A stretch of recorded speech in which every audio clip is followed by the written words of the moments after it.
So Lulu, for the longest time when we talked about Alibaba, when we talked about Ant, it was almost like international expansion was secondary because they have such a massive domestic market. Why is it more important now? Well, right now, central to Ant's overseas ambitions is digital wallets and its payments business. And these are all quite data-heavy operations that would require a good rapport with local authorities.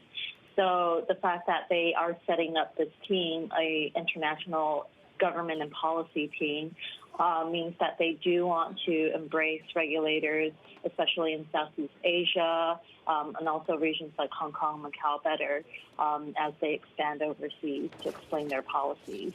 So Lulu, how has Ant been doing overseas? Well, right now for Ant, they are predominantly relying on their overseas partners. These would mostly be local wallets. They have 9 overseas local digital wallets scattered around Southeast Asia, including Thailand, Philippines.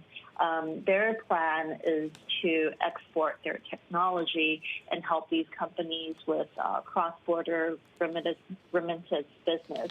But in order to do that, they would need to communicate with the local regulators and explain how their technology works and also how they're handling data. So there needs to be a lot of conversation around that in order for this plan to take off. And of course, all of this comes amid slowing growth and growing scrutiny back home. Is the regulatory overhaul almost over for Ant in China? Well, that's a good question. I think it will be quite a bit of time before we see the completion of their overhaul. Right now, Ant is still in the process of changing itself into a financial holding company. The list of requirements from the central bank for Ant is quite extensive, and so it will take some time. But the company's plan so far is that they do still eventually want to hold an initial public offering.